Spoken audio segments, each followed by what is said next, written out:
The big one, the game, Michigan at Ohio State. Obviously different than the last 3 seasons where it felt like the winner of this one was gonna gain everything and the loser was gonna lose just about everything. There was the Right, one year a couple of right. years ago, I guess, what would that have been, 2 years ago, where they both end up in the college football playoff anyway, both lose in the college football playoff semifinal.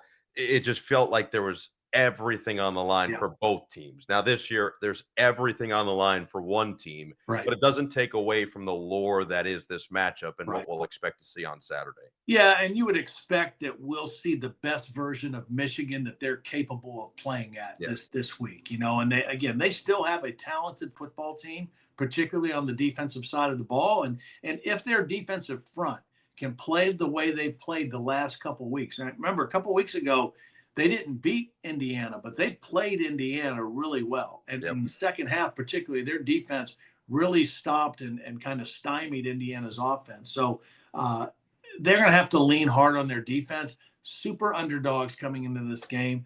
Sharon Moore, his first year as the head coach at Michigan, this will be the most least pressurized Ohio State and Michigan game that he will ever experience as the head coach at Michigan, right?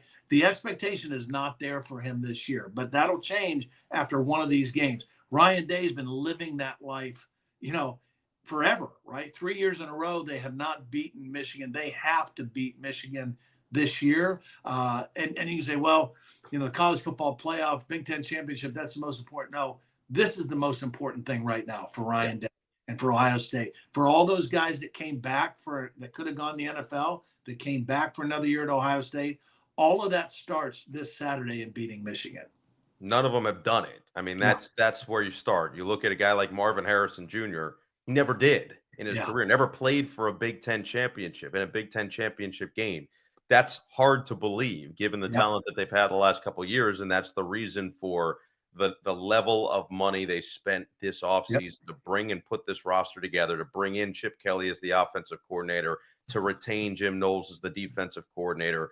All of it leads to this crescendo of a moment this weekend against Michigan. And I'll never forget what Joshua Perry told us last season. He said the year before, if you remember, they were a play away, I mean, a missed field goal away from beating Georgia, who would go on to win the Right. national championship, who would go on to beat TCU in a drubbing. I know you were there for that. The the aspect of that game, Joshua said they could have won that game against Georgia. They could have beaten TCU.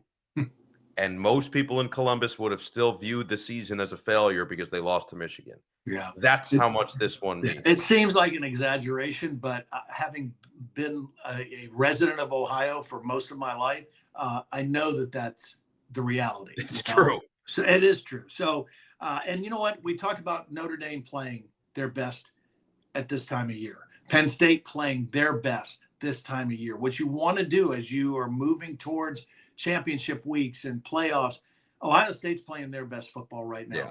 Defensively, they have really turned the switch and become more aggressive, more attacking, making plays on the other line of scrimmage.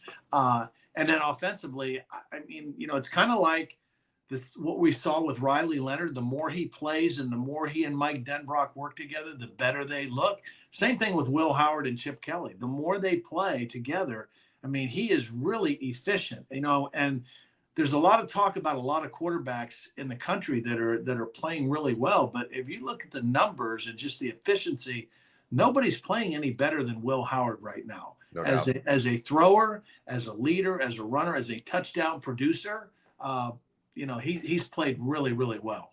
And Well, he's a great leader. You can see that the team really respects his leadership and his maturity on the field.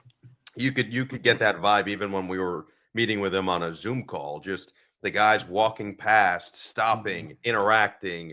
They have the utmost respect for him Yeah. and vice versa.